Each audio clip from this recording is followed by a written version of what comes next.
It's time for DodgerHeads.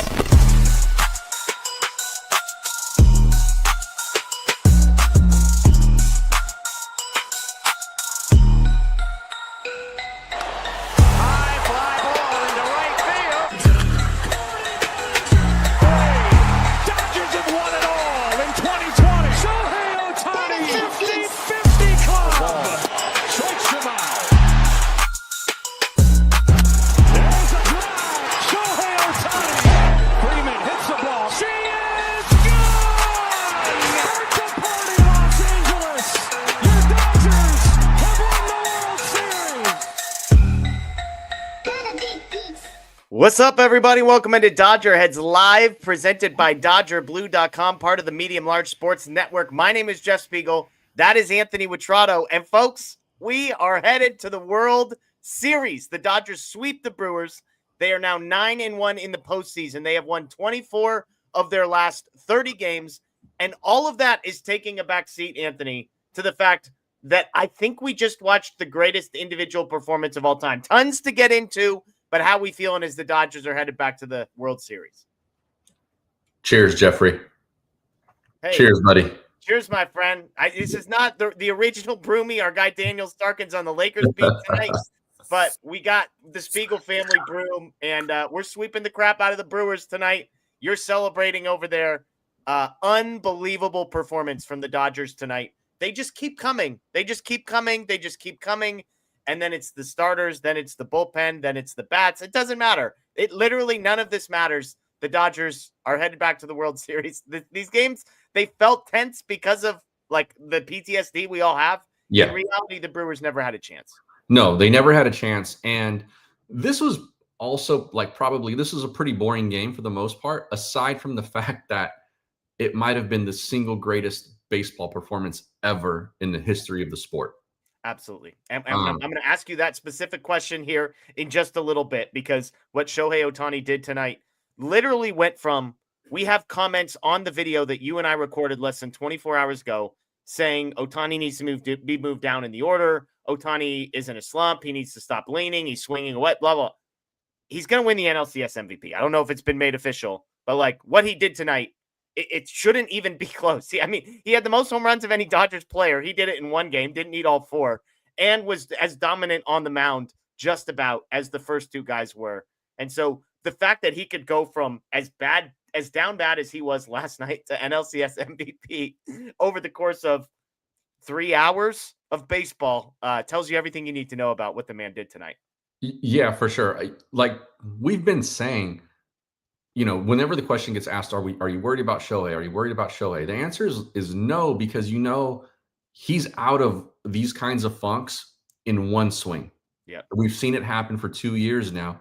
And we didn't know when it was going to come because he looked bad. He has looked bad. The bats in this series were better than they were against the Phillies, but he has not looked great. Yeah. And that all changed immediately tonight. Whatever it was that he did differently. I mean, first of all, the obvious thing is he stopped flying off the ball, even from left-handed pitching. And this guy leaves you in absolute awe on a regular basis. Yeah. And tonight, for a pretty ho-hum victory where the Brewers never really had a chance, and you knew the Dodgers were going to win this series at some point, he found a way to turn in an absolutely dazzling night in baseball history. Absolutely. As always, we appreciate folks joining us live on Facebook, on YouTube, on Twitter, those listening after the fact via Apple, Spotify, podcasts. We appreciate all of you. We got tons of super chats building. The Dodgers, again, they sweep the Milwaukee Brewers. It is Friday night. The Dodgers will not play another baseball game for 7 days. Next Friday will be game one of the World Series. The Mariners now have a 3-2 lead over the Toronto Blue Jays, but that series is headed back to Toronto. So game 6 will be on Sunday. Ohtani's final line in this one, Anthony, on the mound, 6 innings, no earned runs, 10 strikeouts. At the plate, 3 for 3, 3 home runs, also a walk, just for good measure. And even like writing out 3 home runs doesn't do justice to the fact that the first one nearly made it out of the bleachers. The second one made it out of the bleachers. And then the third one was to dead center and was only 430 feet away, Anthony. Like, there's a number of stats, and I'm not entirely sure if it's 11 or if it's 13, but we'll just use the bigger number. 13 players in the history of baseball have hit 3 home runs in a postseason game. I'm going to repeat that. 13 players ever have hit 3 home runs in a postseason baseball game. Shohei Ohtani did that in Game 4 of the NLCS while throwing a 6-inning shutout and striking out 10. That is, there are no words to describe that. And so it begs the obvious question, Anthony. Was this the greatest individual performance ever in Major League Baseball? I'm struggling to think of a better one. Yeah. Certain things come to mind. Don Larson and his perfect game, but he needed someone else to drive in a run so he could actually win it. It's a great point. Reggie Jackson, Albert Pujols, Pablo Sandoval, 3 homer games. But none of those guys got one single out off the mound. Yeah. And when he hit the third one, immediately I thought, my first thought was, he's won the MVP in a single game. Yeah, I had it after the second. The MVP was a wrap after the second home run, as far as I was. Yeah, and you're probably right. That's probably the correct take. But I think he just cemented it with that third one. And then about 30 seconds later, I started thinking, is this historic? Like, I kind of asked myself that, and then I started to think about it, and I was like, this is the greatest postseason game that anyone's ever played. Yeah. And I said that to a buddy of mine, and that person said, this is the greatest baseball game anyone's ever played, ever. Yeah. Right. And because it's on the stage of the NLCS, like, that's the piece, right? Because I remember when Ohtani did what he did to get to 50-50 last year, and I forget the exact, like, he was 6 for 6 or something in that game and did a million things, right? Yeah. And some people were like, this is the greatest offensive day ever. This was not a meaningless game at the end of the season against the Marlins. This was Game 4 of the NLCS.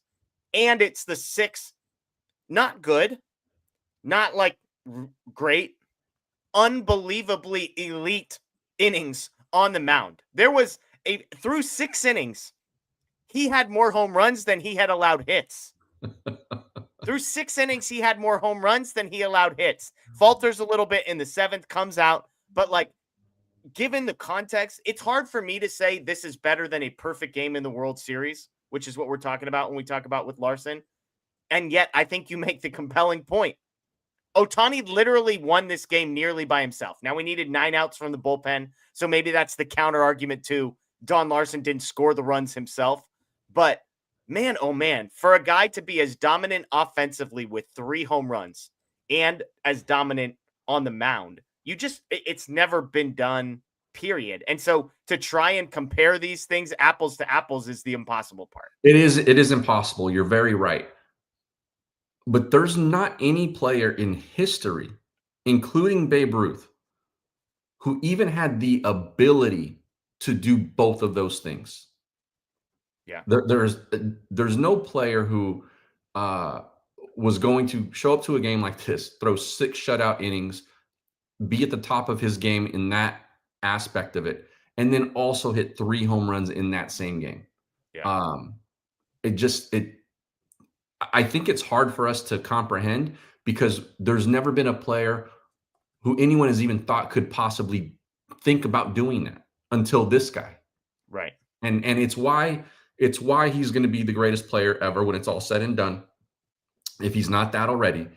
And it's why, like, I continue to struggle to think of, like, a better single game performance than we just saw tonight from this guy. Yeah, absolutely. We got a huge super chat here from Keon, who says 10 strikeouts and 3 home runs in Dodger Stadium. He genuinely is Captain Dodgers. That is absolutely right. I mean, what he did tonight, and again, like, it will be forgotten to history, the context of this, Anthony, but the fact that he did this on this night following what he has gone through personally at the plate over the last week is kind of what makes this the funniest part. Yeah. Like, it's not like, oh, he's already been on a tear or he's been Right. good but close, but it's like he has been genuinely terrible at the plate for the last 2 weeks. And so this isn't 0 to 60. We need a new term. We went from 0 the last 9 games of the postseason to 1,000,000 on the mound. This is like the Back to the Future car speed acceleration that we went from Ohtani, because it's whiplash what he did. To go from as bad as he was, Anthony, to this good in one night is bonkers. Even pitching, he gave up 3 runs last time he was on the mound, and he kind of settled in eventually. But like, even from a pitching performance, having not pitched for a long time, he comes in and is that good on that side of the ball. Like, it's just for anybody to have to say they saw anything remotely close to this coming would be lying to themselves.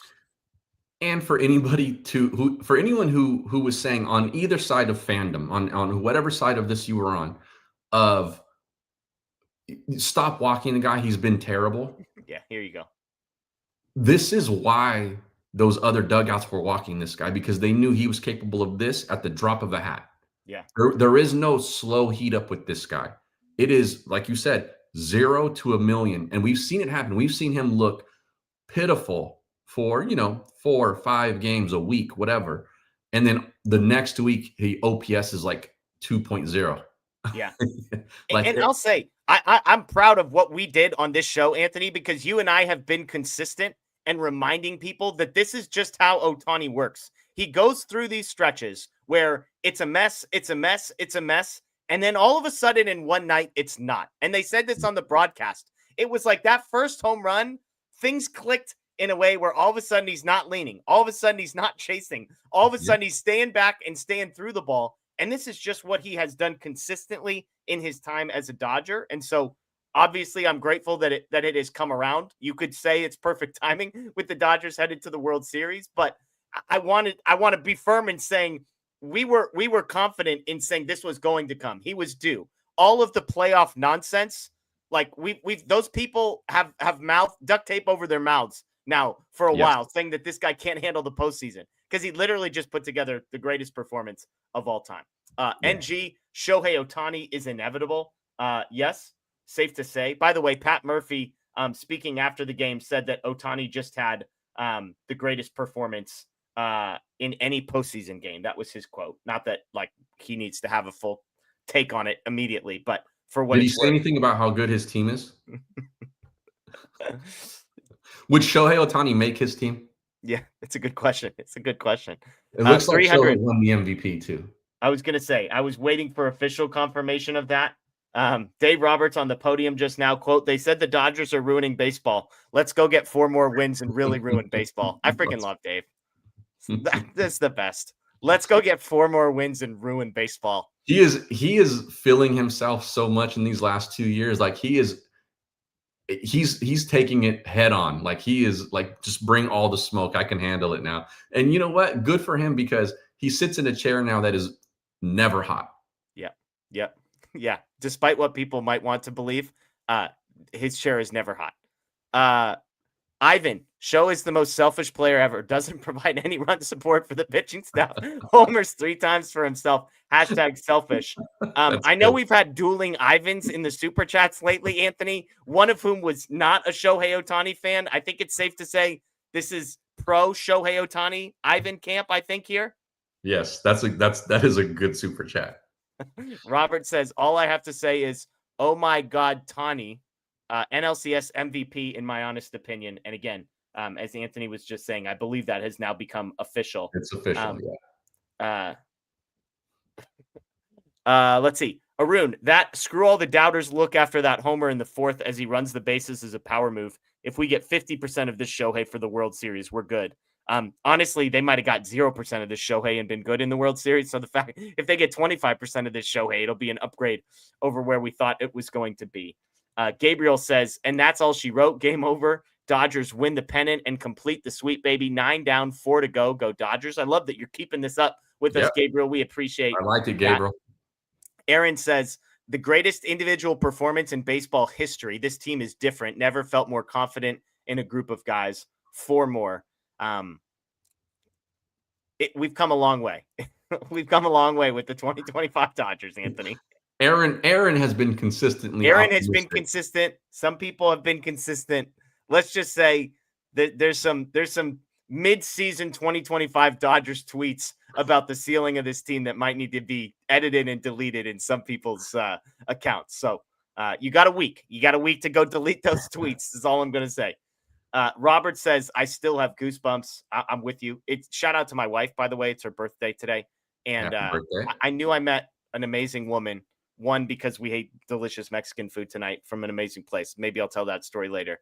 And secondly, because her response was, this is a great birthday present. So I'm like, well, babe, you signed up for 5:30 p.m. on your birthday, sitting on the couch and watching the Dodgers. So if you think this is a great birthday present, I'll send a note to Shohei Ohtani for you. So my wife, I think the listeners that are with us regularly know, is a Giants fan. And so we're a split household. And I said to her tonight, genuinely asking, do you want to try to go to a World Series game if they win this thing? She rolled her eyes and walked away. Now, so she actively roots against the Dodgers at all times. I won't say that like she actively roots against them, but like she does not partake in my joy when they win. Okay, so if they lose, she's not going. She there might be a smile that creeps out at some point. Possibly. Okay. And I asked her legitimately, like, hey, do you want to go to one of these games? Like, I'm going to start looking at ticket prices and all of that stuff. And she was not having it. She's a Laker fan though. She had no basketball affiliation when we met, and she is now a big Laker fan. So I'm very grateful for that. But yeah, she wants no part of watching the Dodgers. Yeah. So you are very lucky, Jeff. June Lee just tweeted this. He said, Shohei Ohtani's 10-year, $700 million contract is enormous, but according to sources, the Dodgers made back the entirety of the contract in Ohtani's first season in tickets, merchandise, marketing deals in Japan, globally, and merchandise. His impact on baseball's growth cannot be understated. I don't know if that's true, but like that just came across my timeline, and that's insane. Yeah, I would need to see I need someone to open the books on that. But I had heard numbers of like 350 million in season one, which if you're doing the net present value of 460 or whatever they calculated it, I mean, we're not all that far off. They're going to make that total value back before the halfway point of his contract. Oh yeah. It's already made. And the World Series last year, like it's a wrap. That number has clinched. Zenji says 469, a $4.69 super chat in honor of the 469-foot home run that Shohei Ohtani hit. Can we just celebrate this for a second, that Kyle Schwarber hits a mammoth home run in Dodger Stadium, and then like not even a week later, Shohei Ohtani has already outdone it? I'm just glad that we got the palate cleanser of like, hey, don't worry about that plaque for Schwarber. We're good on that. That doesn't need to go up because Shohei has already bested that number. Can we take the other plaques out and then let's just put a plaque in for one of our guys? Correct. What did you see there? I saw the ball come down on the trajectory just under the metal roof, bounce once, and then leave into it was over the metal roof. Did you see? Oh, it was over? It either hit the top or went over. But I'm highly, highly confident that it was north of the metal roof. Okay. The first angle, I thought it cleared the metal roof. Then they showed a side angle that's hard to tell depth perception wise. Yeah. But it looked like it either hits the top or clears it. So I would bet on clears it was how I interpreted what I saw. Honestly, the first one, the people in the chat saying it cleared it, by the way. I'm looking in the chat too. Yeah. The first one was like 2 rows from the top, by the way. So he almost did it twice in one night. Yes. Just speechless with this guy. Absolutely. Kenyatta Savage, the bullpen held. They did. I mean, they made you sweat a little. I'm gonna say we never had to see the tying run at the plate, which would have been the end of me. We had the tying run on deck, though. We had the tying run on deck with Yelich and Contreras due up. So it wasn't where I wanted to be, but we got out of it. We don't need to be too negative tonight on any aspect of this, but it's why I still have a hard time putting full trust into our guy Blake there. Yeah, that's all right. Don't worry. It's my theory is him and Vesia. These guys don't even roll out of bed for 4-run leads. It's like unless the go-ahead runs in scoring position, like just let me sleep, please, sir. You may be absolutely right there, Jeff. That's what I'm telling myself. Juan said, Dodgers still lose season series to the Brewers 6-4, LOL. How do you guys feel about the Dodgers having a week off, AL teams still playing? I love that the AL teams are still playing. I love that they're still playing, and I love that the Mariners won tonight. Yep. I don't want to say no concern, because like realistically, I'd like it to be like 3 days off and then they're playing in LA. 7 days is a lot, and yet fine with me. This team is just not the type of team that worries me about how they're going to use their time over the next 7 days. All the bullpen guys are going to be rested. All the they're going to get to line up their starters the exact same way they did in this series. It's going to be the same 2-3-2 with 2 days off in the middle. So Snell's going to be well rested. Yamamoto, Glasnow, Ohtani, everybody's going to be well rested and ready to go. So it feels a tiny bit long, but I'm not complaining. It's also going to end up being like a decent layoff for whoever wins on the other side too. I think Game 7 would be Monday if necessary. Yeah. So like they got, they're going to get 4 days off or whatever it is too. So like I think everyone's going to be fine. I think this team proved last year with the break before the NLDS that they'll be just fine. And also I think this is good for them because they did have to play the wild card this year. So this is kind of their break now. Yeah, it's a great point. It's a great point. And they came in, that series against the Padres, there were some sketchy times there, but they were essentially locked in. And they said that, like, look, we made it a point to do that. I have no doubt that they won't do the same thing during this break. The Dodgers have won 24 of their last 30 games. That's an 800 winning percentage for a month, and 9-1 in the postseason. 9-1 in the postseason. Incredible. Peaking at the right time, flipping the switch, as some would say. Apes against the machine. This one is up there with Kobe Bryant's 81-point game. Shohei is the greatest player of all time. I'm just saying, and look, I'm a Kobe guy. I was born at the right time to be a Kobe guy. This was in the NLCS Game 4, right? Like this wasn't a random night against Toronto. Yeah. This was Game 4 of the NLCS. So that's, I think, the calculus. Like on a flat surface, what he did, and if this was a regular season game, I think the comp is fair. But it's like you get a 25 to 50% bump for this being in the NLCS, in my opinion, Anthony. Yeah. This is like someone asked for who is Shohei Ohtani in an NBA comp, and I responded and I said Kobe Bryant and Dennis Rodman in one player. Yeah.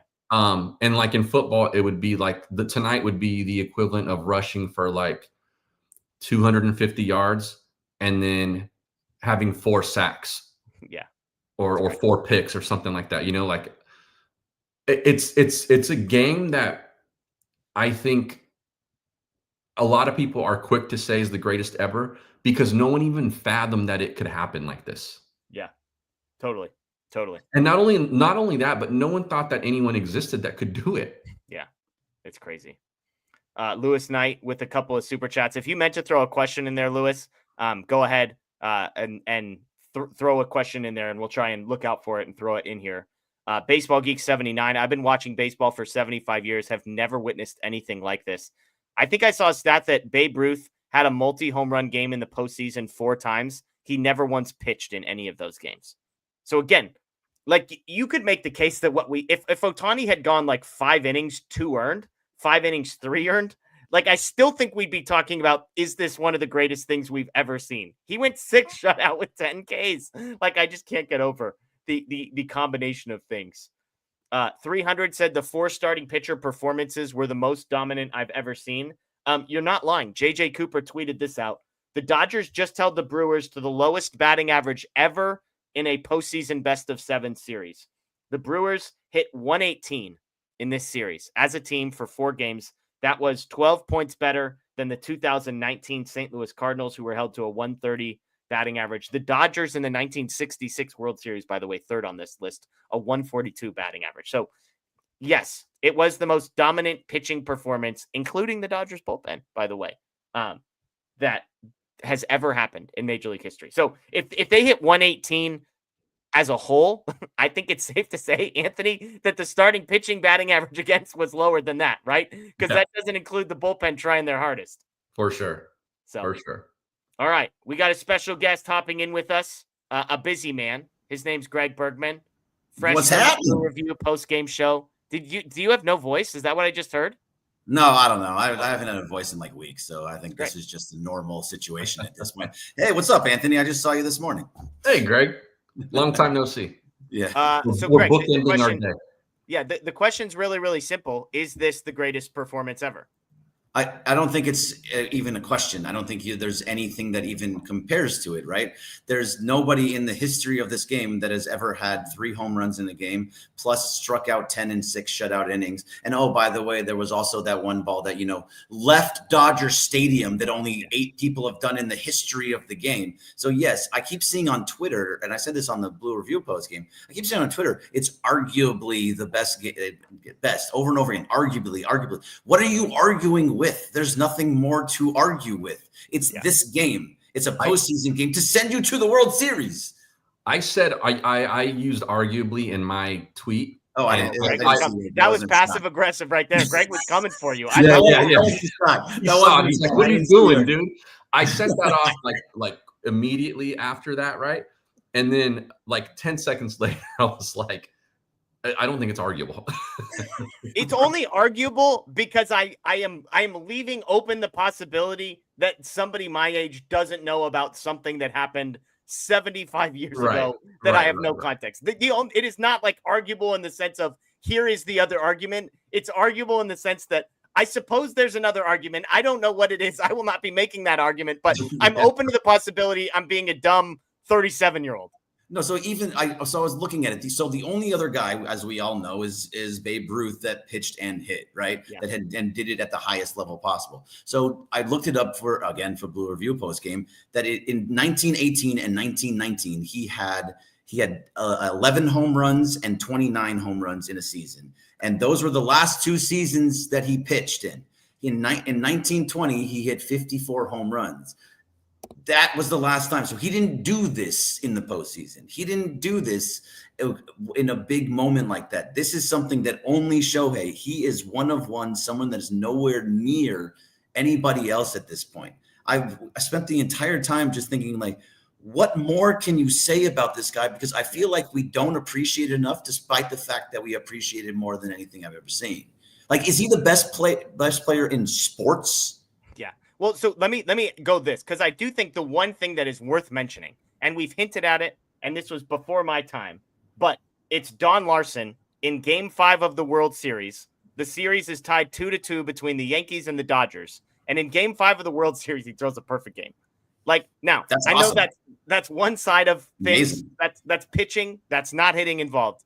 I do think you can make a case there, because a perfect game in Game 5 of the World Series compared to Game 4 of a 3-0 NLCS. I just think, again, I'm not going to make the case tonight. I'm not going to be that guy. I'm just saying I'm open to the possibility that you could convince me a perfect game in a tied World Series between the Dodgers and Yankees at least deserves to be mentioned. Sure, it's in the mention. On one side of the ball.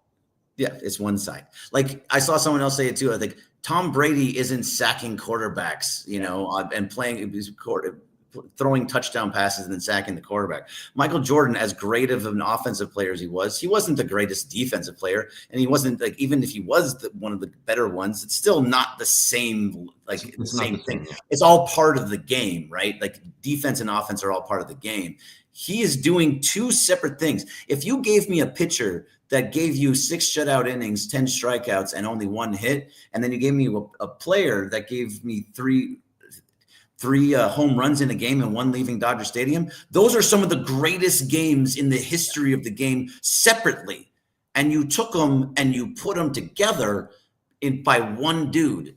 There's nothing coming close to what Shohei Ohtani did in the history of sport. Yeah. Look, I'm not going to make the argument against you. Go ahead, Anthony. There's a good comment here. I won't regurgitate this without giving credit to John Q. And he says, that's his son. A perfect game in the World Series is more likely to happen again. Shohei's game tonight is literally almost impossible to ever happen again. Yeah. I think that's accurate. Like, it's very possible you see another perfect game. Like, there are guys in the game right now who are candidates to do something like that if they ever make it. Snell could do it next week the way he's pitching. Totally.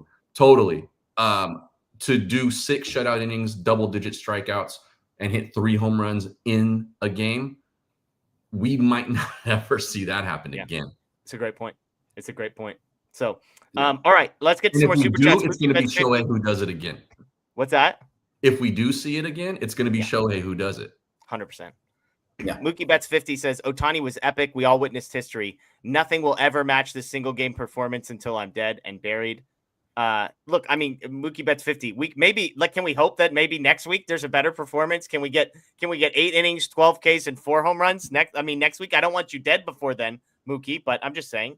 So you're joking, and I get the joke, but the fact is it's possible. Right. It's not, it wouldn't be. It's not if he did it, like if you sit here, let's say it's game 4 of the World Series, because that's probably what he's going to pitch. He'll do the same thing. He'll pitch game 4. Let's say it's game 4 of the World Series and he did just that. Be honest. Would either of you be surprised that he did it? Yeah. Not at this point. It's not out of the realm of possibilities. No, it would be the craziest thing you've ever seen. It'd be amazing. It'd be like, remember that time we were here a week ago and he had 3 home runs and only had 6 innings in 10 Ks? That was so funny. Now he's doing this. It's because that is very possible to happen. Yeah. Niles says, I'm a Swede. I've never played the game yet. I've loved this game since the 80s. I've enjoyed unforgettable moments, but it all fades to what we just witnessed. What a privilege to live through the Ohtani era. I had a friend send me that last line, exact word for word. Basically, how lucky are we as Dodgers fans to be living in the Shohei Ohtani era of Dodgers baseball? I think that's perfectly summed up and well said. I sometimes think back and wonder if I appreciated the Kobe Bryant era enough. Yeah. I was a younger fan. I was in my 20s, and I just sometimes wonder that about myself. I am not going to make that mistake with this guy. Yeah. And even with Kershaw, because I was again mostly in my 20s when he was in his prime. And sometimes I think maybe you don't understand exactly how great the thing is that you're witnessing. Not making that mistake with Shohei Ohtani. Yeah, absolutely. P. Lee says, I live near Little Tokyo, constantly see all the Japanese tourists that come to see Ohtani. This guy is single-handedly affecting the LA economy. The economic effect of Ohtani is real. We mentioned the impact on the Dodgers, but to this point, this is Major League Baseball, Los Angeles, the state of California. I mean, there are ripple effects of economies that are being built and sustained based on Shohei Ohtani that go well beyond money the Dodgers will ever see. Yeah. So it's funny that came up. I went to the World Series parade last year and went up there for ESPN, and we were interviewing people, and I saw a guy, and he was a Japanese guy. And I went up to him and talked to him because he had the Ohtani jersey. And I was like, oh, this would be a cool guy to talk to. And I talked to him, and his whole story was that he flew out here just for this World Series game, that exact World Series, the last game of the World Series, or they flew out here for the parade. He was in Japan, flew out for the parade, came, watched the whole thing, and it was that was the only reason. He left everything that he wanted. He spent all the money that he had. He's like, I'm going to go to this parade just to see it because of Ohtani. It was pretty amazing what his story was. And after we were having this, all the different reporters came up and they're like, oh my God, let me get you, let me talk to you. It's crazy. What he means to Japan is otherworldly. Yeah. Laker Toby says the greatest player we've ever seen in our lifetime just made sure all by himself that his team gets the next week off, 4 more, and I'm getting new merch for Christmas. Yes. Look, I will not ever look ahead and count anything. 9-1 means nothing until you've got the next 4. We need 4 more. Yeah. However, this is about as good as you could possibly be looking and feeling heading into those last 4. Jay Teaser says Shohei really earned his $2 million tonight. It's a good point. The guy he hit the first homer off of is double his salary, right? There you go. Sean Allen says, poor Sean. Those big money spending Brewers. Sean's a Dodgers fan and a Jets fan. Sean, I mean, I'm a Raiders fan. Greg's a Raiders fan, so we get it. We're not quite as bad as the Jets, but sometimes it feels close. It's opposite sides. Ohtani was all of the Avengers assembled tonight is a good way of putting it. P. Lee says, did you think that batting practice he took where he was launching balls, Shohei was looking to prove something in this game? Yeah, I think it was Alden Gonzalez, I think, went on ESPN today and basically said, Ohtani's mad. And accurate. He had answered some questions in his press conference before the pitching outing, and there was some gruffness to it. Dylan Hernandez from the LA Times on their show last night sort of clarified some of it because I think some things were lost in translation. He did not mean to be, it sounds like, maybe as kind of rough as it came off. It came off like he was pissed, and maybe he was, but like I think there was some things lost in the translation. Like in the English translation made it seem like he was dismissing the reporter's question as like, "This is stupid. Stop asking me it." And it wasn't necessarily that, but I do think that there was something there that he was like annoyed that people were questioning like what's wrong. Yeah. Like that. And like any great player, right? If you did that to Jordan or Kobe or Tom Brady, like they're not going to like it and they're going to find a way to respond. He did that tonight. And I think the fact that he stood in the box and stared down and looked back and bat flipped all 3 of those home runs is a pretty good sign that he was over the conversation about him struggling in the postseason. Keon says, blessed to see Kobe, Luka, and the Clayton Shohei era. LA is ruling the world. Yeah, absolutely. Shaq probably deserves a little bit of a mention here if we're going to include Kobe, but some absolute all-time greats rolling through Los Angeles in this one. I got a question for the two of you. So I don't know if you've talked about this before I came on, but if Shohei didn't have this performance tonight, who would you have had as MVP? Yeah, it's a great question. It was really hard to come up with. I was talking about it all day, and there was nobody that I couldn't come up with one singular one. We came up with Snell, Yamamoto tied. That's what we said. That's what we said. Yeah. There was no other, and I know some people were saying Edmund. Edmund kept coming up with some key singles. I said Kike had a shot at it. Kike had a shot at it just because he had the highest batting average, and it really just had to give it to somebody. Yeah. Well, that's the thing, right? Is I think Ohtani, based on what he did tonight, was going to win pretty much no matter what, unless you had a Corey Seager or Freddie Freeman from 2020 performance where it was like 4 home runs in the series. But the reality was like nobody other than the pitchers had done anything of note in this series. Right, and so I really, the bar was not high for him to clear. And that's why I said, well, from a pitching side, it would have been, but totally. you throw in 3 homers with it. And I mean, you could have made the case if he goes 6 innings, 10 Ks, no runs, and hits 1 home run. You could make the case that he should have won MVP at that point. He would have been in the conversation. We were going to give it to the 2 pitchers that didn't hit any home runs. Once he got to 2, it was a lock for me. So 2 was the lock. So if you had to pick one, performance between, and we're taking Shohei out because he's just a god among men. Would you take the Snell performance or the Yamamoto performance? I thought Snell was better, like as a pitcher. But I think I would go with Yamamoto because he got the complete game. And that's not Snell's fault, and that sucks. Same. Right. Yep. So you would go Yamamoto also? I would have gone Yamamoto. I would have gone Yamamoto because it was a complete game. Yeah. So I was going to go Snell because he did go 8 with only 1 hit and saw the minimum. So he very well could have gone through the 9th inning, but Dave just didn't let him. If Dave let him, he would have finished that off, and I think he still would have seen the minimum. Yeah, totally fair. It was 7, 8, 9. Again, I know we're past it, but he was going to see 7, 8, 9. Why not just let him do it? No, I know. Trust me. I came on the show that night and said the exact same thing, Greg. So David said, we got this. Blue Jays and the Seattle bullpen just as bad as Trinan this 2025 postseason. So there you go. So who do you want to see? Do you want to see the Blue Jays? I was just going to say, Christopher just asked, Mariners or Blue Jays, who's the tougher opponent? We've mentioned, obviously, the Mariners, if they were to win, the Dodgers would get home field advantage, which isn't nothing. If I would say the travel would be a lot better for everybody involved, going north and south from LA to Seattle rather than LA to Toronto. Yeah. As far as who's a tougher opponent, I'll be perfectly honest. I don't know a ton about the Blue Jays. I mean, I know the big names. I know they've gotten this far. I have a ton of people in my life who are Mariners people. I don't want to see Eugenio Suarez anywhere near Dodger Stadium. That guy feels like he hits 1 million home runs off him every single time we see him. Their pitching's really good. Seattle seems to scare me more, but I'm admitting that I'm saying that somewhat out of ignorance about how good Toronto is. Anthony, what would you say? Toronto's offense was legit during the regular season, but we've also seen them get shut down by just like good pitching in the postseason at times. The Dodgers, I think, starting rotation is better than good. Some would say. I've heard.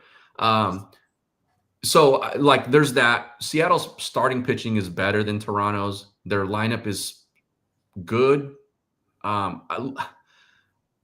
I'm pessimistic by nature when it comes to my sports teams. Yeah. And this stuff, Jeff and I have had this conversation before, Greg, but this rotation, I don't kind of care which lineup they have to face. Like if they do what they do, I don't know that it really matters. And I say that not wanting to count anything before we get 4 more wins, but to the point of like, who would I rather face?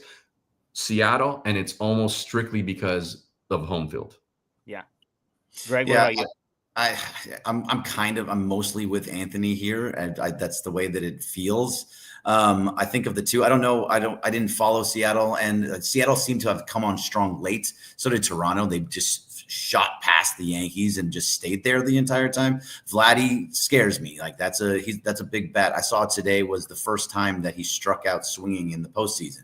So, but with this pitching staff, so I'm going to go with Toronto. I know we don't have home field, but I'm just going to go with Toronto. I don't trust the pitching there. They got Gausman. They got with Scherzer. I don't trust at all. It's either one is going to be tough, but I feel like the Dodgers are going to be better no matter what. No, I'm switching. I don't even care. I'm gonna go Seattle just because of the home field. Both of them are going to be tough. Like you have. I want to go to that game on Friday.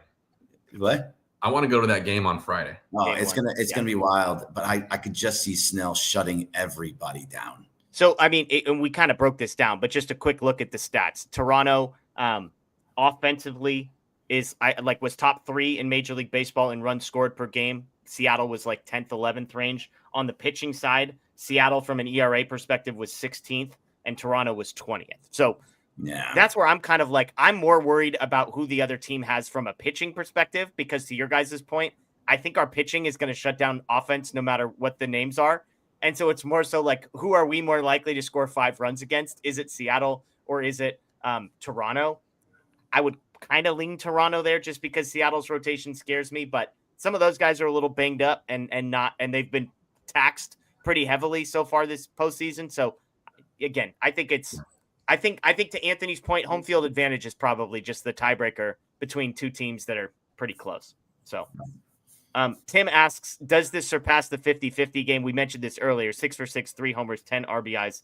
The answer is yes, because he pitched on one hand and because of the NLCS situation. But I mean, I remember asking, we had the conversation, was that the greatest offensive performance ever? And obviously that was to get to 50-50 as well, which was the cherry on top. So it's crazy that he keeps having these games where we have to like clarify, like, is this the greatest thing we've ever seen in this category? And the answer is usually yes with Shohei Ohtani. Wayne says he should do more batting practice on the field. Greg, do you agree with this? He did batting practice the other day for like the first time all year. It seemed to help. I'm sure. I think that's the first time ever as a Dodger. So in the 2 years, Dave said he didn't remember the last time he had done it. He did it in Tokyo, and he did it last year once or twice. But since Tokyo this season, he hadn't done it. Yeah. So no matter what, look, if that helped him see the flight of the ball or be able to see the pitches coming in better, it definitely worked. Now he just needs to keep it up, but no matter what, I do think it does help. It's just a change of scenery, because if you're swinging in the same cage every day over and over and over again, you're going to see the same thing. But if you're looking outside, it changes your depth, you're changing everything. So I did like it, and apparently it did work. Yeah, absolutely. Hawaiian Kira says no negativity night. Absolutely. You go 9-1 in the postseason and sweep your way to the World Series. You're dang right. Jay asks, would you go with the same in the last 30? Yeah, I know. Would you go with the same rotation order? To me, this is an easy yes. It's the exact same setup: 2 games, day off, 3 games, day off, 2 games. And I know it might sound stupid after watching what Ohtani just did. However, you could make the case that like he definitely wasn't in the top 2 of starting pitching performances in this postseason, or in this series for the Dodgers. And again, I cannot emphasize this enough. I tried to do it last time. This has almost nothing to do with how you would rank the Dodgers' 4 starting pitchers, and has everything to do about how comfortable these guys would be coming back and making the second appearance in the series. And so the fact that Snell would be on traditional rest, Yamamoto would be on his normal rest, Glasnow would be on traditional rest, and then you don't have to mess with Ohtani, who has not started twice in less than 7 days.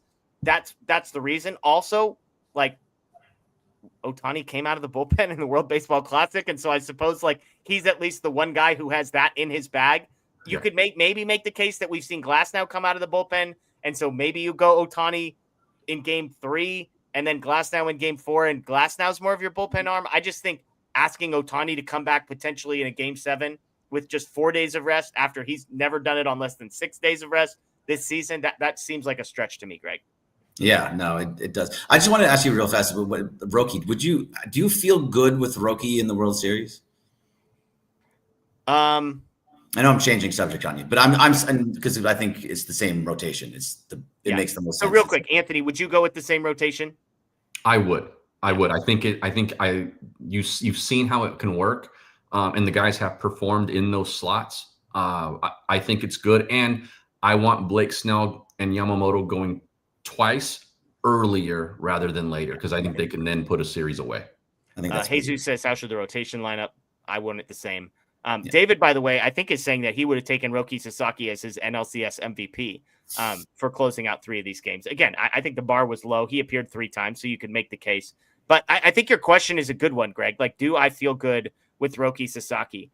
The last 2 nights have made me feel better because the velocity is back to where it needs to be, and I feel like the splitter is way more again, it's not about throwing it for strikes. It's making it competitive, and it feels like it's a competitive pitch that they have to respect that he's getting swing and miss on. And so do I feel good is a hard question to ask, because I undoubtedly feel way better than I did a week ago about what Dodgers are going to do in the 7th, 8th, and 9th of games that they need to win. I don't think I feel as good as I did with like Treinen a year ago or Evan Phillips when he was at his peak either. So it's somewhere in between. Like, yeah, they have a competent guy back there, but he's not Mariano Rivera either, is where I'm at, Anthony. Yeah, I feel the same. I feel much better than I did going into the Red Series, or I should say coming out of the Red Series, aside from everybody but Roki. So with him specifically, though,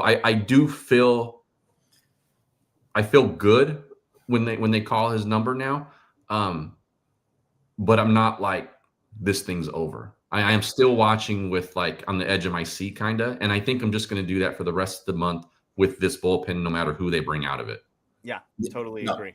Totally agree with that too. And with Roki, I do have trust in him, but we've also seen a little bit of up and down from him at times, and he did, gives up a hit here and there, which it's fine. Closers give up hits every once in a while, walk a guy every once in a while, but his stuff is so good. It just, I get worried that a 23-year-old that had a really rough time early on and it loses velocity at times will, in those moments, that's a big time moment. Because when he came out for the first time in game 2, or was it game 1?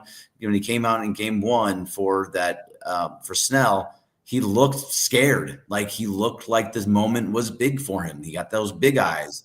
And I think in the World Series, those eyes just get wider. So I think after the first appearance, he'll be fine. But I do worry about that first appearance. I'll say this. Seeing him on a back-to-back and perform and throw velocity was huge for me tonight.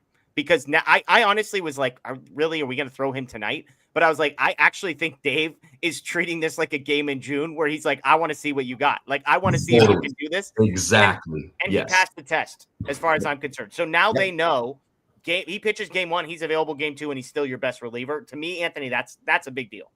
That's 100% why Dave did that. Yeah. I had the exact same thought the second I saw him warming up. I have confidence in him. I said this on our show last night, Jeff, and then I said it this morning, I think with you, Greg. I have confidence in him because of how he bounced back from that rough outing in game 1. Mm-hmm. The fact that they were able to identify the issue, he was able to fix the issue, and then go back out there and be really good, bouncing back off of that mediocre performance. And so that accompanying with, he was able to get them 9 outs on a massive stage against a better lineup. And then tonight being able to go back to back. I have a lot of confidence in the kid. Like I said, I'm still going to be watching on the edge of my seat. And also, the dude has pitched in games for him may be bigger than what he's going to pitch in next week. Yeah. The WBC for Japan is everything. And especially in that last one that they won. So I don't think it was so much big eyes for the bright lights. I think he might have had those big eyes because he realized pretty early on in game one of this series that he didn't have it. Yeah, it could be. David says DFA Trinan, he's throwing Nerf balls on purpose. I do want to ask, like, where are we at on the pitching staff? Because I have bad news for you. Blake Trinan will not only not be getting DFA'd, he will be pitching high leverage innings for the Dodgers. That is that we know for sure. Like, I think there's 3 things we know for sure, Greg, which are Roki Sasaki is the closer. Alex Vesia is probably the guy they trust second most on this group. Bonda is who they go to if they have lefties that they like. He's the lefty killer. And Trinan's next on that list because we all love Emmett Sheehan, I think. Emmett Sheehan didn't pitch in this series. And it wasn't because there weren't leverage outs to be had. It was because he's fifth. At least we saw 4 guys in the entire series. And he's not in that top 4. So we might see less of Bonda depending on matchups, depending on like lefties.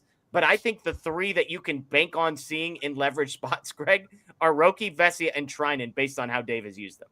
Yeah, I totally agree with that. And now Trinan was rough again tonight. Like there's no ifs, ands, or buts about that. But he's also you can see that his pitches are moving again and he's hitting the strike zone again. He's getting pitches that are also those back foot sliders they're all hitting. Those sweepers are going from left to right across the plate to make guys miss. Like, especially in these high leverage situations, guys are looking to swing. They want to get that big hit, and especially off of Trinan, who they think is not doing well. But he was also placing a lot of pitches. I saw a couple of pitches in the game before yesterday's game that he landed one in the top right corner of the zone, and it just stuck right there. It was, and also the strikeout that he did get was placed very, very well. So he's starting to look better. I still don't have trust in him. I still think he can blow up at any moment, but the pitches are again moving. They're not like they weren't those flat nothings that they were earlier in the season. They have that movement that makes him so good. There's reason for optimism. Yeah. And again, keep in mind that they just don't have right-handed options out of the bullpen that they like. You know, it's like Ben Kasperius just got added to this group. Sasaki is the closer. That's pretty much it. I mean, not pretty much. That's it when it comes to right-handed pitching. Yeah, Sheehan was supposed to be that other guy. Sheehan, you're right. Sheehan, yeah. Thank you. But you don't think they make any other changes, right? It's just the same thing from the NLCS is going to be the World Series lineup, right? Or the roster. Yeah, I mean, Conforto maybe. Because I think the usage is going to be the same, so it doesn't really matter if Ben. Greg, weren't you texting me you think Conforto on the World Series? I was saying that because I wanted you, Jeff, the biggest Conforto lover that there is in the history of this world, I wanted to see if you would say he'd be on there. You never know. You got to stay tuned for DodgerHeads at some point next week, I guess, when we make our roster predictions. But no, I'm with you. I don't think there's no reason to change anything. And again, I don't know enough about lefty-righty splits yet when it comes to Mariners and Blue Jays, but they don't. I mean, like, is Will Klein going to sneak on? They used 4 relievers in this entire series, so it's like, who knows what they think of Robleski and Kasperius and Kershaw and all these guys? Like, none of them pitched, so who cares? Kershaw is interesting. Like, does Kershaw actually get a start? And what has to happen to get Kershaw into a game in the World Series? I'm just telling you right now. I don't know what the dollar number would be but if Kershaw, like, give me a 10-run lead in the last game of the World Series and Kershaw closing it out, and I will be an absolute blabbering mess. A blabbering mess, Greg. Yeah. Like, the amount of money that I would pay for 10-1 Game 5 of the World Series, Dodgers just celebrating at second base, and Kershaw comes out of the gates just for 1 out. I don't even care. Make the pitching change with 8 2/3. Greg's gonna have to come on for that show too, because Jeff's not gonna be able to speak. If that's right. It's just me tears. Kershaw. Not everywhere. No lies told. No lies told anywhere. Yeah. I look again. We have no idea how like 5 through 8 in this bullpen stack up. Like, we assume Sheehan's probably 5th, but like beyond that, Kasperius, Robleski. Jack Dreyer didn't even get, like, I mean, they're not even sniffing Jack Dreyer in this series. So they won't have pitched in 2 weeks. None of those guys will have pitched in at least 2 weeks. It's crazy. It's crazy. The runner on second said justice for Snell, Yamamoto, co-MVP. Still love Shohei. So there you go. Ronald says, yeah, baby. That is all. I like it. Shelly says, tonight was incredible. I'm savoring every moment. Job not done. Go Dodgers. I do want to say, like, they're headed to the World Series.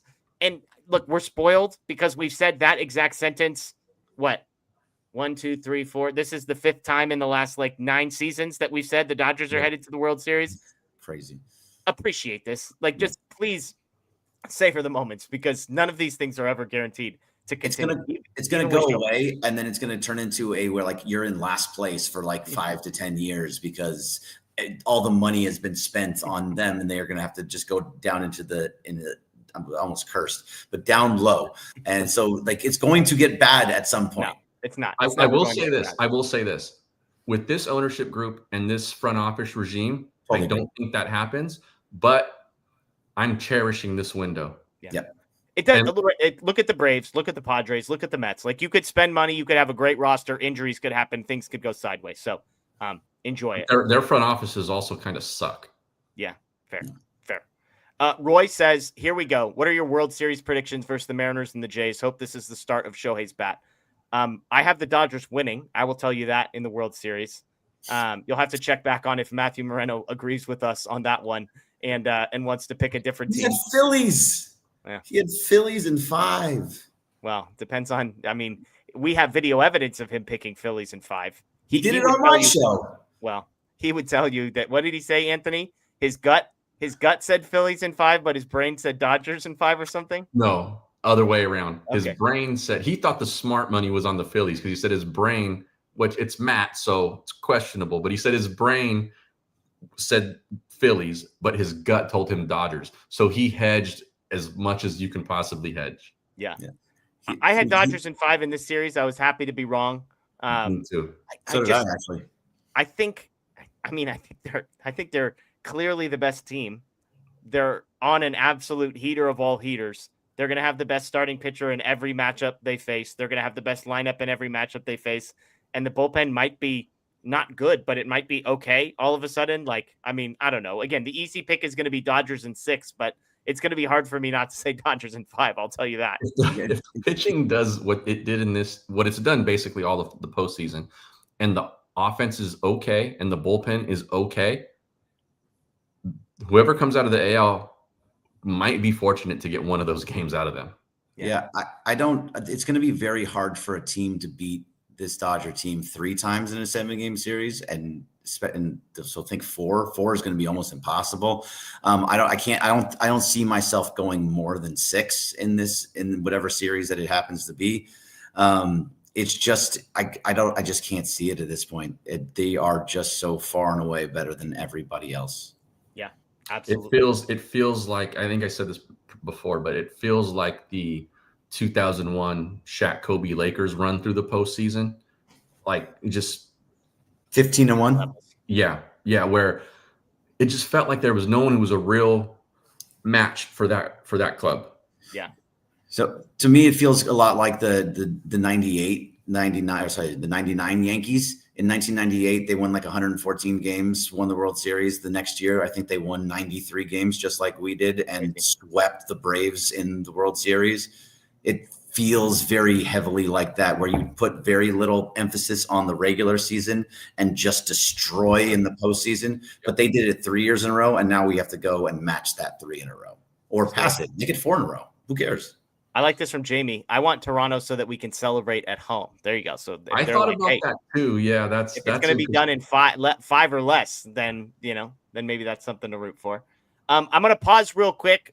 We've got a new sponsor for our show. We mentioned this the other day, and so go ahead and check out this ad from our newest sponsor, our friends over at TickPick. What's up, everyone? I want to take a minute to tell you about our friends at TickPick, who are an awesome new sponsor of our program. They were mentioned recently on our show, but this is your new go-to for tickets for one simple reason.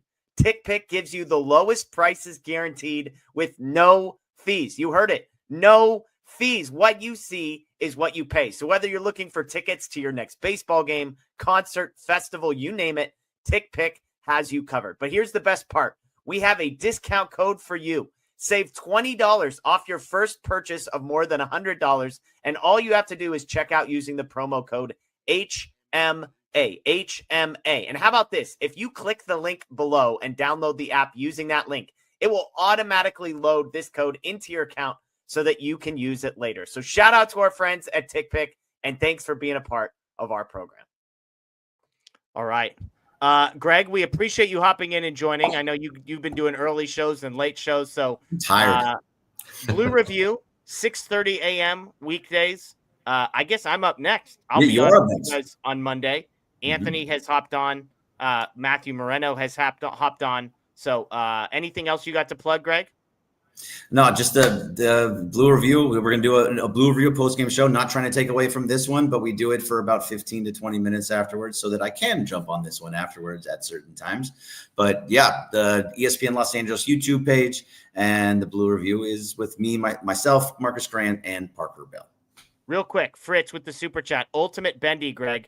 I can't believe that performance. 10 Ks, 3 homers from the same player. Thank you, DodgerHeads, for getting us through this season, every season, up and to the right. So there you go. Ultimate Bendy, Greg. We appreciate you hopping on. Get some sleep. Enjoy the rest of your night, and we'll talk to you soon. See you guys. Appreciate you having on. All right. We got some more super chats to go through. Caesar is asking, hello, who's a better matchup, Seattle or Jays? It's kind of a pick your poison. Toronto is a more potent offense with a less potent pitching staff. Seattle is the opposite. Obviously, Seattle's got some thumpers in Cal Raleigh, Eugenio Suarez, who kills them, Vlad Guerrero on the other side, who feels like he's unconscious right now. Yeah. So, again, Anthony and I both agree. The tiebreaker is Seattle, you get home field advantage. Toronto, you don't. Yeah, that's definitely it for me. I thought George Springer, I think, left the game tonight for Toronto. I don't know why or if it's serious, but that's an interesting development.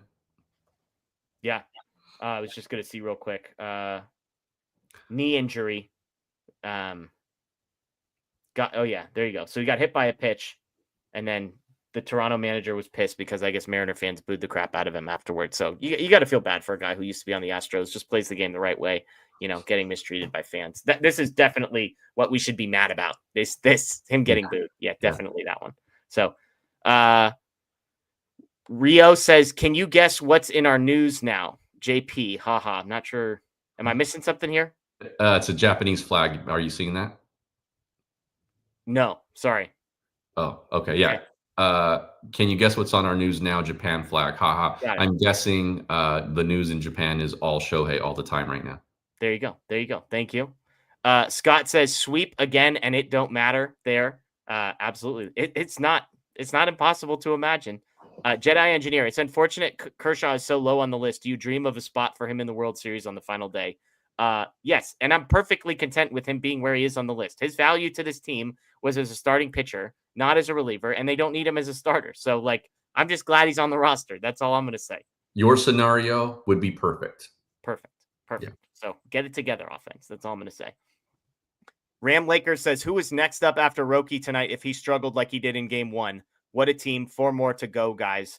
Do you think they would have gone Sheehan or Dreyer? It feels like it would have been one of those two. And it might be matchup specific, but yeah, I agree. It would have been matchup dependent. Probably one of those two guys. Yeah, I can't really think of anybody else. It might be. It's definitely not from the right hand side. And we have no clue because never once did either of these guys get up. We have no idea who's 5th on the depth chart there right was now. No hints of it. Right. Yeah. So, I mean, they've thrown. How many relievers did they throw in this series? Roki. It was just 4. Trinan, Bonda, Vesia. That's it. Yeah, a 5th guy nobody else warmed up. And they essentially stuck to that script against the Phillies, aside from Sheehan too, right? Yeah, Sheehan was in the mix as well. So yeah, crazy. Rio says, in Japan, people were ready to forget Shohei's slump and pin our hopes on Roki, but the real hero showed up after all. Shohei is truly divine for us. There you go. Well, he played like it tonight. Yeah, Hawaiian Kira, with everything you all are saying, dare I say sweep? Where is Broomy? Broomy is here. Whether or not Broomy makes a return appearance. Yeah, this is Broomy's cousin. Absolutely. It's a more sophisticated cousin. I think Daniel's got the old school, like wooden guy with the freaking hay stems sticking out the top. So this is sweepy. That's sweepy. Yeah, that's sweepy. I like that.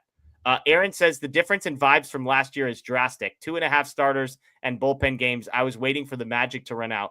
This year, good luck trying to beat this staff 4 times. So much more confidence. It is interesting, right? Because he's absolutely right that it felt like you were holding on for dear life a lot more. Like the Dodgers were literally punting games in the NLCS and in the World Series, and yet it doesn't matter. Versus now, you still got some concerns about the offense. You still got some concerns about the bullpen. But at the end of the day, total picture, Aaron is spot on with this one. So zip code 0, can we be done with Treinen? This isn't getting better. You cannot be done with Treinen. You will not be done with Treinen. I don't think even if you wanted to. I'm the idiot that still is like runner on like that spot in game 1. Like I still would prefer Treinen to the other options that they had available to them that night. And you can call me an idiot for saying that. That's fair. But I get the concern. I get the issues. It just feels like he's like a Kike Hernandez type where it's like, but when they need him, he just always seems to kind of get things done. So hopefully that stays true. Bojangles. I watched the Dodgers sweep the Mariners the last 3 games of the regular season at T-Mobile. There were more Dodgers fans there than Mariners fans. I mean, look, that was the famous series I bought tickets to, sold tickets to. Look, it's going to be nuts. I've heard from friends who have already started looking at Seattle Mariners World Series tickets, and they're starting at like $1,400 a pop. So it's like I said, I've been looking at the Dodgers stuff, and the top deck is like a little over 1,000, 1,100. That's nuts. No wonder your wife rolled her eyes at you when you hopefully you didn't tell her that number. I didn't get more than an eye roll. Say a number. You'd get more than an eye roll if she starts hearing numbers there. Yeah. So there we go. All right, real quick, let's just do a quick recap. As always, we want to say thanks to everyone on Twitter and YouTube via podcast. If you're new to the channel, please subscribe, ring the notification bell right here, Dodger Blue 1958. Again, we are live after every postseason game, now World Series game, because the Dodgers are headed to the World Series. Game 1 a week from today, so next Friday, but we will still be doing our normal content. We'll be live here on Sunday night. We've got shows and content for you next week. I'm going to be gone for a few days. This kind of bailed me out because Game 7 of the NLCS, if we got there, I was going to be gone for. So shout out to the Dodgers for not making me miss anything on that. I will be back in time for Game 1 of the World Series. So all is well in the world on that front. But this game, it's hard to remember how long ago this was, where things started. But Ohtani walked the first batter of the game, and it felt like, okay, what are we doing here? Yeah. And then it was strike out the side, jog off the field, go get ready to hit. Oh, by the way, 3-2 fastball obliterated into right field, and it was 1-0. It was the first time a starting pitcher has ever led off a game with the home run ever in Major League history, regular season, postseason, ever, period. Ohtani does that, and the offense seemed to get going. Mookie single, Will single, Tommy Edman single, it's 2-1. Teoscar grounds out, it's 3-1. Felt like they left some on the table, but they get 3 runs from the get-go. Things seem to be heading in the right direction. They knock Quintana out in the 3rd inning, but they can't capitalize. Runners on 1st and 3rd with nobody out. The Dodgers can't extend that 3-1 lead. Ohtani's just cruising all the way through 6 innings in this one. Ohtani adds another home run from the plate in the 4th, another one in the 7th, and that's how we get to 5-1. Ohtani falters a little in the 7th. Vesia comes in and bails him out. Infield pop-up double play from him. Treinen gets into some trouble in the 8th. They end up giving up a run, but Bonda is able to bail him out of that scenario. And then Roki Sasaki, a simple 1-2-3 in the 9th inning. That's how this one ends. The Dodgers win 5-1. Again, they sweep the Brewers. They hold them to the lowest batting average in postseason history. They're 9-1 in the playoffs. They're 24-6 in their last 30 games. And as we've said multiple times, Anthony, it's really hard. You and I, we've joked. We tend to be pessimistic. We don't like to get we tend to be optimistic about the team until now. Yes. And then now is when I protect my heart. I protect myself and I say, Jeff, don't you dare start to think. Don't you dare start to think about the gear you're going to be buying if this team wins a World Series. Don't you dare start to think about how easy it's going to feel. And yet I kind of can't help myself, Anthony, because logically, take myself out of it. I just don't see how this team as currently constructed. Now, anything can happen in baseball. I don't see how this team is currently constructed with the pitching staff they have fully rested. Ohtani going off like tonight, maybe getting himself right. How does this team lose 4 times in 7 games to the Mariners or Blue Jays? I just don't see it. It's possible, but I couldn't tell you the story of how that happens right now. Unless it's like the bullpen blows the game 4 times. Like, that's it. I feel I'm making myself nervous with how optimistic I am. Like, I'm trying to rein myself in.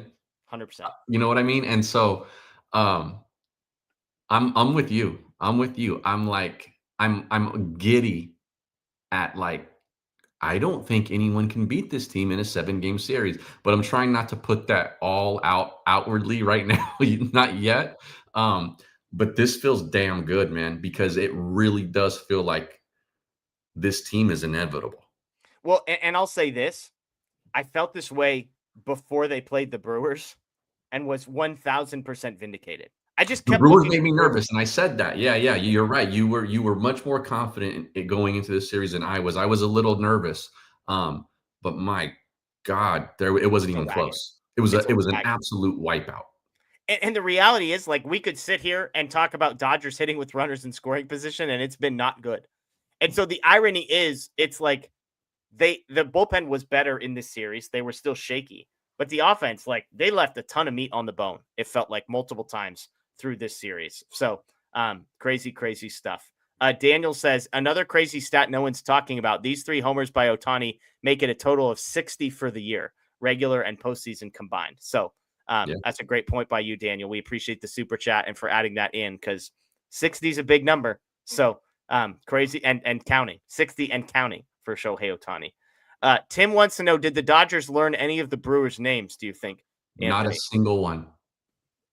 I did love, by the way, the second out in the 9th inning was a play to second. Edman throws to Mookie. Contreras slides in. And it looked like Contreras may have given Mookie a, hey, good luck in the World Series, kind of a nod with 1 out in the game. Like, they said a couple words to each other. Mookie smiled. Like, that felt like, hey, bro, congrats. We'll see you on the other side kind of a thing, which I was like, that's just perfect. A perfect summation of that team. The Brewers are going to be a pretty good team for a while. I think they have a really good front office in place. Yeah. I know more about that team than any team except for maybe the Dodgers, just because I still have so many connections there. I really hope Pat Murphy gets a new shtick, because they're going to be in October, a good number of times for a good number of years. I really hope that he loses that, because it's tired. It's not folksy anymore. And I think it's a little bit disrespectful to his own guys. This is a quote Fox Sports literally just tweeted. We were part of tonight, an iconic, maybe the best individual performance ever in a postseason game. I don't think anybody can argue with that. I just love that he started like, hey guys, we got to be a part of one of the greatest things that's ever happened. Like, how cool was that? It's Thanks like, bro, you're coaching the other team. You know that, right? Like, golly, it's annoying. Midwest, man. I just can't get over Dave Roberts saying, let's get 4 more wins and really ruin baseball. Like, that is just, they're feeling good. They're feeling good, because Dave typically doesn't go there before, the wins are in the basket. Right. So they're feeling pretty good about themselves for sure. Miel says, show saved the best for last. The Shohei Ohtani game will forever. I was joking as I was watching our intro video run. I was like, I mean, that second home run, I think is a pretty safe bet for the next intro video. I think the one he hits out of the stadium is a pretty safe bet to be included there. That feels like it was kind of the iconic moment of this game, right? Like, because there's typically a picture of that you remember games by, right? It's the Bellinger Game 7 home run in the NLCS in 2020. It's obviously like the Freddie Freeman home run in the World Series. It's a moment. This is an entire game, but it feels the second home run to me feels like the one, right? Yeah, I think so. And I think it was also the reaction on the second one was the best reaction. I want Freddie here. I want Muncie's big old dumb grin. I want whoever the hell that dude in the bullpen is. I just want those faces on a shirt. This can't be hard. I tweeted at Homage. I'm like, Homage, hook us up. Let's go. Let's make that shirt. I want the reaction to Ohtani's home run on a shirt yesterday, please. Yes. I'm with you, though. I'm with you. The reactions, I'm looking at my kids, and I'm like, girls, Freddie Freeman's one of the greatest players of all time, a first ballot Hall of Famer. He cannot believe what he just saw. Yeah. Just like put that in perspective. He's one of the greatest to ever do it. And he's watching Ohtani and puts his hands on his head. And is like, that's stupid. And Muncy's just laughing. Muncy's hit some of the biggest home runs ever. And Muncy friggin' looks like a 12-year-old kid with a grin on his face. Like, holy crap. You see how far he just hit that baseball? Like, these guys, the pros can't believe what they're watching. To that point, our buddy Bob Nightingale tweeted out, the Dodgers, to a man, called Shohei's performance the greatest in baseball history. Yeah. And that was before he hit the second home run. Yeah. Crazy. Robert says, I hear the Brewers in the clubhouse. That Shohei guy was pretty good tonight. Yep, that's probably. Bojangle says the World Series was over when the Dodgers beat the Phillies. Jumping ahead here, but free agent this year is going to be crazy.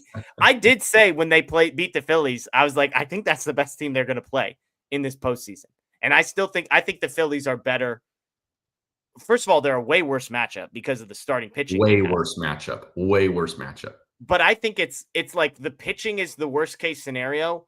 And I think Trey Turner, Schwarber, Harper is a pretty good comp. Like Schwarber's on par with Cal Raleigh or Vlad Guerrero, I think. And then I think Trey Turner and Harper compared to like Suarez and, whoever else you want to throw in that category for the Mariners, Julio Rodriguez. Like, I just think that's the Phillies are a pretty good comp for the Mariners.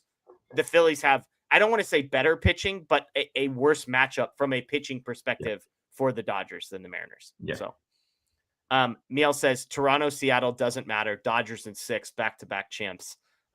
Crazy. I can't believe. I mean, I can believe it. I also can't believe that they're 4 games away from repeating as champs. Shohei, Max just set the franchise record for postseason home runs. I don't think that record's going to last that long. Yeah, I mean, because Shohei's at 5 this postseason, and the record's like 14. Yes, yeah. I don't know the exact number off the top of my head, but what he had 2 last postseason, 3, something like that. How many Ohtani had? Yeah. God, it's like they make these whole articles to tell me that he broke the record. It's like, how is in the first sentence not telling me how many he's hit? Jeez Louise. Get this stuff together, Anthony. Let's tell these journalists to get their their stuff together, Yeah.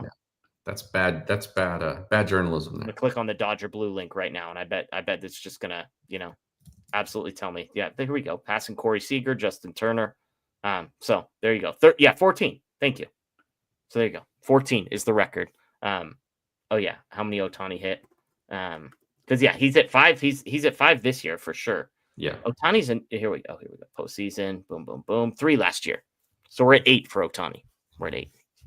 Max Muncy 14, Corey Seager 13, JT 13, then Duke Snyder 11, Kike Hernandez has 10. Yeah, and Ohtani's at 8. Ohtani's at 8. And Ohtani's at 8. Yeah. I mean, that's gonna. I feel like he's at 10 by the end of the World Series, easy. He's going to obliterate that record by the time he's done. Yeah. He's gonna have a few playoff games to get back at that one, I think. All right, let's get to some questions. All caps questions. Throw those in the chat. Shout out. We just crossed the 5,000 person mark. We appreciate all of you. YouTube, Facebook, Twitter. Facebook might not even be working tonight. Instagram, whatever. I don't know. We're not on Instagram, but Dodger Blue 1958 on Instagram. Hit us with some questions. All caps questions in the comments below. Howie Land wants to know Dave for Manager of the Year. Look, it's not a postseason award. So the ironic part is that Pat Murphy's probably going to win Manager of the Year, and deservedly so. Like, Dave didn't deserve regular season Manager of the Year, and he gives 0 craps about it, by the way, because he's right where he wants to be. He wants rings. Yeah. I will say it is a little bit of a travesty that he's never won it, though. Dave hasn't? I don't think he has he?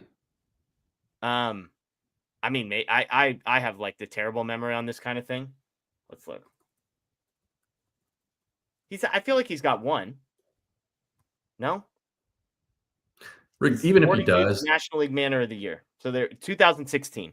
Okay, there you go. So I was going to say, even if he does, though, I don't think he gets enough credit for what he does do with this roster and this team. We see it every year. It doesn't matter how much money you spend. Teams like that miss the playoffs all the time. Yeah. All the time. And the Dodgers do not. So, yeah, that's been my line. Dong says, Shohei said we should all have sake tonight. What is your sake preference? Do you prefer hot or cold? I'm going for some, with all due respect, I'm not going to try and pronounce that, Japanese añejo, which I'm going to be honest. I've had sake. I don't have hot, cold.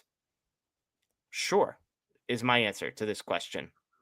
I don't know what's going on here, Anthony. So you take the floor. I tend to go my preference would be cold and unfiltered. Okay. What's this Japanese añejo? Because you like añejo. I do. Beyond that, I don't know much about it. I just know that it's very, very good. And if anyone hands me a shot of sake, I am going to drink it. Yeah, there you go. Here we go. Aaron asks, what's the celebration drink? I just turned 21, so I don't have a specific one yet. I think Anthony's already sipping on his celebration drink. Is that right? Yeah, I am drinking this is a Cutwater Paloma. It's the same stuff they sell actually at Dodger Stadium. But when we get off of the stream tonight, I will have a nice glass of añejo. My brother is in the living room with my dad. We watched the game tonight together. So we'll go out in the backyard and I'm going to be sipping for a little while, and we're going to be talking about this game for a little while, I think. I've been doing, people have seen me, but tequila, and then Trader Joe's sells a jalapeno limeade, and it's fantastic. Nice. It's fantastic. There's a pre-made jalapeno pineapple margarita by the company's called On the Rocks. Okay. Really good. Okay. There you go. So that's going to be me. It's going to be a little reposado. Admin says vanilla Coke. Jalapeno limeade and a bunch of ice cubes. There you go, baby. There you go. Ederico asks, which big name player is the biggest threat to the Dodgers? Vladdy, Big Dumper, or J-Rod? It's got to be Vladdy, I would think, right? With all due respect to Cal Raleigh, what Vladdy seems to have been doing this postseason, it feels like he's on a historic run. I will say, off the radar, Suarez kills this team. I've said that 3 times. I think I'd be the most scared of him out of anybody. He hit 2 home runs, including a grand slam tonight, if you missed it. So I would say Vladdy out of this group because I think for Raleigh, between the starting pitching, Blake Snell essentially, and what they have in the bullpen, I think they have enough bullets to fire at him to neutralize what he can do.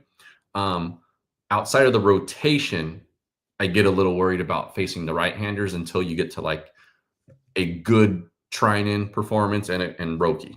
Yeah. Yeah, it just Cal Raleigh, I feel like they can pitch around to some degree. Not like that he's going to be terrible, but they could there's a plan maybe that you could have with a guy like that. And this might not be the case. If they win, if the Mariners win, and by the time we get to game 1, this may not be the case, but they're tinkering with that lineup because they're trying to figure things out still. And so I think they had J-Rod at the top of the order tonight, which is not typical. They were searching. Yeah. Scooter Booter, would Tanner Scott be back on the roster for the World Series? We know nothing about what happened. I'm going to go with no, simply because if you just again, we don't know any information other than lower body cyst or surgery or something like that. But if it was bad enough to where you just weren't available for a postseason game and they didn't have time to replace you and you were as terrible as you were all regular season, I just can't see a world where they go back to you. And by the way, on a team where they have 1 million lefties already. So seems like a long shot.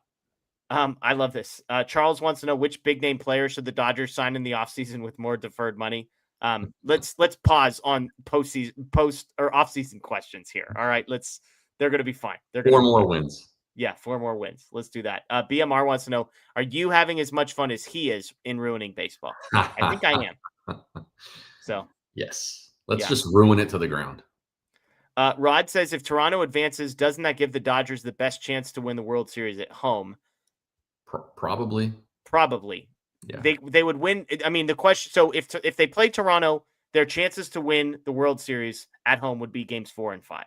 If they play Seattle, their chances to win the World Series at home would be games 6 and 7. So if you set the over under at 5.5 and you want to bet the under, then if you want them to win at home, you should be rooting for Toronto. Yeah. So there we go. Howie asks, will the roster stay the same for the World Series? I think both of us, the answer is yes. I can't see where they would make a change, especially the way they've managed the bullpen to this point. I don't think that those fringy moves matter much. Yeah. And again, I think it speaks volumes how many guys never showed up in a game this series. Like they are not pinch hit opportunities for guys. There are not like 7 and 8 bullpen arms deep that they have felt the need to go. And so it's not like they're, oh man, do we need to upgrade the Alex Call like bench bat? It's like that guy's never hitting. So we're good. You know, like they're not going to sit and argue about Dalton Rushing versus Ben Rortvedt, I don't think, because neither of them's ever going to play. So I think they made some decisions. Things have worked out well. Don't mess with it. BMR wants to know trivia. Do you know when the last time the Dodgers clinched the World Series at Dodger Stadium was? I do not. Was it 81? I don't know the answer. I'm guessing. It's 88 they hosted at the beginning of the series. Yeah, because game 1, the famous game 1 was at Dodger Stadium. Yeah. So 81 was the guess. So somebody in the chat, tell us if that's the correct answer. BMR. Was it 63? He says 63. Wow. So there you go. As long as they win, man. As long as they win. All right. Parade's in LA. That's all I know. Exactly right. Okay, I have one food question for you, Anthony. Went to a great restaurant tonight for my wife's birthday. A little Tex-Mex place, kind of bougie a little bit. Happy hour when we get there, and I'm scrolling down and it's mostly tacos, but again, they've got some funky tacos. Like my wife's getting chicken tacos. They've got like a brisket taco. That's kind of their jam. What's your take on like you go to a place like this and it's like 90% all Mexican food, with one exception is they've got a burger, and it's clear that the burger is not like, oh, this is for the white people that don't want to eat Mexican food. It's clear that the burger is like a thing that they are proud of, that they have like their own twist on, or like they make the bun in-house or something like that. I just want to know how offensive it is to consider the burger at a place like that. That you might as well walk out and go to a burger place. Okay. Did you get the burger? I ordered the burger. It was on happy hour. It was a smash burger, homemade bun. It was fantastic. It could be good. Hey, man, you know what? If you go to a great burger joint anyway, there's going to be Mexicans cooking it, so it doesn't really matter. It was great. And I knew that I was going to be playing cleanup on the plates around me. We also did the 3-dip appetizer where it was queso, homemade salsa, homemade guacamole as well. So my initial plan was honestly to get the burger, and I was going to go for a taco. I wanted the brisket taco after, which again, I mean, if we're being real, a barbecue brisket taco is not real Mexican food anyway. So, I mean, you know, it's in a tortilla and it's got guacamole. That's about it. But by the time I finished, it was like the whole bowl of queso was mine. Half the bowl of guacamole was mine. We're 3 baskets deep in homemade tortilla chips. My wife's handing me like the back third of a fish taco. And your boy's just like, I think we're going to be good. I think you could just wheel me out of here whenever this one's over with. So there you go. It was a great burger. And again, I just need to emphasize this was not like, oh, we'll throw this on here for the white people that can't handle spice. This was like, we are proud of this burger, and it's a gourmet burger. And again, I judged myself when I ordered it, but I just want you also to know that it was delicious. So yeah, I mean, hamburgers are not like a foreign thing for Mexican food, right? Yeah. Totally. You're okay. I would not have ordered it like going to a Mexican restaurant, but hey, man, if it was good, it was good. Yeah, and it was good, and I'm still full. So there we go. Devin says I'm trying so hard. Look, I was justifying it to myself in real time. Like the moments between ordering and eating, I was still trying to justify it to myself. So there we go. Okay, last thoughts, Anthony, before we head out of here. We've obviously got some time off. You and I will be back on Sunday night to for some 48-hour later processing. There's a decent chance that show will We haven't set a time yet, but I think it's safe to say that show will be after Game 6 of the ALCS happens, which is on Sunday. So there's a decent chance that by the time we record on Sunday, we'll know who the matchup is going to be. Where's your head at? Like, are you looking backwards at the 9-1 stretch sweeping in the NLCS? Are you looking forward to the two teams in front of you? Like, what's gonna be kicking around your head as you get to sleep tonight eventually? Yeah. Shohei Ohtani. Yeah. I'm gonna like I said, I think I'm glad this is happening at this point in my life and in my fandom, because I think I can really have much more of an appreciation for things this way. Especially what we came out of with like the McCourt era and all of that stuff. Yeah. And also the 2 losses in 17 and 18. So there are these kinds of moments that we get to witness, like I really want to sort of savor. And so I think that's where I'm going to spend the weekend, of like just kind of watching highlights of this and reading every story that gets written about it and all of that sort of stuff. And then once we know, like I'll watch on Sunday the Game 6, and if there's a Game 7 in the American League, and then once we know the outcome there, I think my focus will sort of shift to that. Yeah. You're right on Ohtani. I just can't stop thinking about how good this team looks right now. Yeah. Like it's not close how much better they look right now than at any point in the season. And I've said these stats, and somebody just pointed out the Dodgers, so they're 9-1 in the playoffs. As BC points out, they've won 14 of their last 15. They've won 24 of their last 30. They're winning 80% of their games for the last 40 days, basically. Longer than that, probably. It's crazy what this team is doing. And as I keep saying, I am scaring myself with how confident I am, which is famous last words. Although, again, I was confident going into the Milwaukee series and that panned out. Like, the pitching is unbelievable. And there's no reason. It doesn't feel like fool's gold. Like, it doesn't feel like, oh, well, at some point the carriage is going to turn into a pumpkin with Blake Snell or Yamamoto or Glasnow or This Ohtani. is what we believed it would be. 100%. And the whole time that you and I were coming on this show throughout the season, talking people off the ledge, in the end, even in the last month, talking people off the bullpen ledge, we kept saying, look, it's about starting pitching. If these 4 dudes are healthy, the rest of this stuff, it's not going to not matter, because none of us foresaw 8 innings from Snell in Game 1, 9 innings from Ohtani in Game 2. But, like, we kind of foresaw last night and tonight, which was it's going to be a shutdown 6 pretty much every single night. And then you only need 9 outs. And what did we keep saying? You only got to find 3 or 4 dudes you trust back there. Yeah. And they got 2 in Roki and Vesia. Bonda has looked good. He's been impressive. Trinan, I understand how people feel. I think looks like he might be coming around, though. Totally. The recipe is there. The recipe is there for this team. And again, nothing is guaranteed. But you can't possibly make a logical argument about something being more likely than the Dodgers winning the World Series in the next couple of weeks. There just isn't. Again, nothing is guaranteed. The Dodgers will be heavy favorites. But, man, oh, man, is this team set up nicely. And it's knock on wood everywhere. There's not some crazy catastrophic injury that they've suffered in the first 3 rounds. Like, if anything, it's the opposite. We woke up today and it was like, is Ohtani going to figure it out? We're going to go to sleep tonight and be like, Ohtani freaking figured it out. I think so. Crazy stuff, everybody. Again, this is DodgerHeads presented by DodgerBlue.com. If you are new, please subscribe. Ring the notification bell. Tons of content coming at you over the next week and a half. Series preview once we have an opponent. Again, Anthony and I will be live on Sunday night to break things down as well. So stay here on the YouTube page. Tons of content. I'm already seeing it filling up. We've got Mookie Betts being interviewed inside the clubhouse. Our guy, Matthew Moreno, is on site, is in the locker room, is not celebrating with the guys, but he's probably getting a little wet in there, which is a good time for him. So we appreciate everybody, 5,300 people in here live with us. Thank you so much. That is Anthony Witrado. I am Jeff Spiegel. Folks, enjoy the rest of your night. As always, go Dodgers, and still champs. By the way, 4 wins away from potentially back-to-back champs. We'll see. Have a good night.